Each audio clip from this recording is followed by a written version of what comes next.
Hello everyone, this is Amit Rajanaik, your friendly AI human from AI Media House.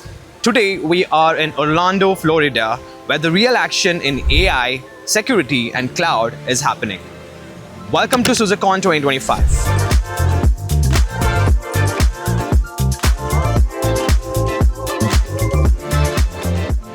I have the honor to welcome you here at this event this afternoon before you get a lot of great content from various people. One quality or a mantra that everyone in the organization follow. How can you be innovative? How is the entire vibe of this conference going for you now? Oh, the vibe is fantastic. Describe SUSE in one word. Choice. Open source. Partnership. Fun. Trust. Open source. Freedom. Heroic. Open. Choice. So stay logged in. No fluff. Just AI. Just security. Just the future of open source. This is Susecon 2025. Let's get started.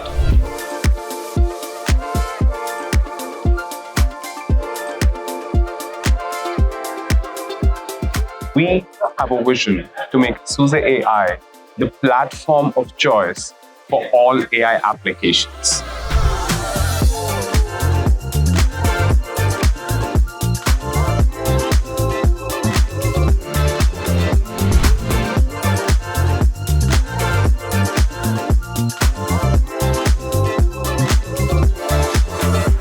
This year, it's all about cloud innovation, choice, and open source freedom.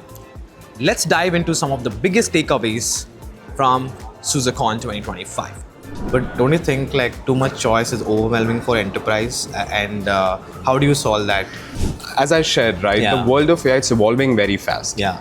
In such a scenario, how do you ensure that your teams, number one, have the choice to select the most innovative projects from this entire ecosystem? Got it. But at the same time, how do they get the assurance that these components are ready for enterprise-grade consumption at scale? Got it. So what SUSE is doing there to address that, we are curating a collection of open source tools, frameworks, libraries, and projects. Correct.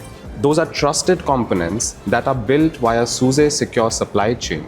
That SUSE is investing in validating those components, creating a library of those components, and giving to our customers that if you are building an AI environment, this is a set of curated collection from the world of open source that Yeah. SUSE has validated, SUSE has secured, and you can leverage. What do you think some of the things that are happening at this moment in terms of Gen AI implementations, AI implementation, agentic implementation that is happening within organization, which would not make sense in the say in 2027?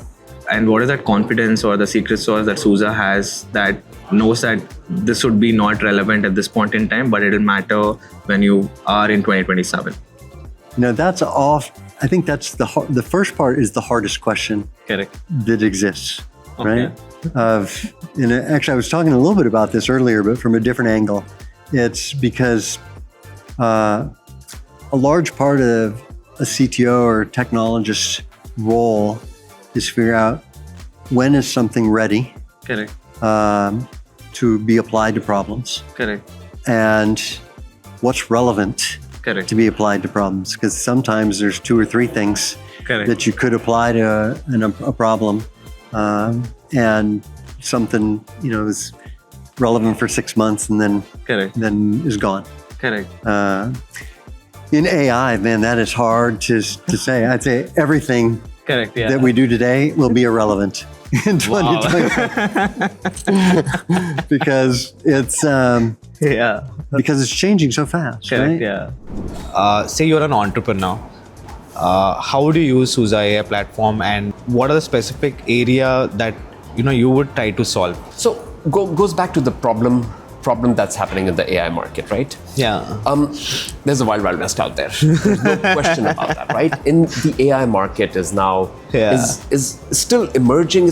People are still trying to put their arms Yes. around what's really going on.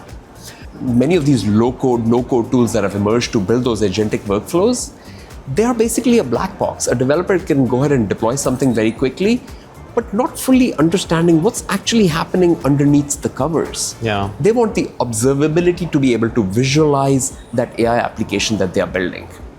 Not only that, then there is the question of their company may have invested a few $100,000 to a few $1 million on the AI infrastructure, the AI hardware, and the AI software. They want to really know whether they're using that stack to the maximum efficiency. What was some of your learnings from Susecon 2025? Oh, wow. Yeah. Yeah, I mean, I've had a great time here at Susecon, engaging not only with the SUSE team and the customers, but also other partners that could be great integration technology partners for Oxide to partner with. And I think that there's a lot of value in what is being done holistically here in the space. I think as you look at the unique identifiers in the platform and what we're trying to accomplish, I know SUSE and Oxide together bring a very unique and capable offering in the container space and in virtualized space to give people the flexibility around choice, and then the automation and speed and simplicity and autonomy that developers want on-prem. We are in the biggest tech shift in the last 25 years. Cloud, edge, AI, all evolving at lightning speed. But here's the challenge. How do you innovate without breaking what's already working? SUSE's answer? Choice.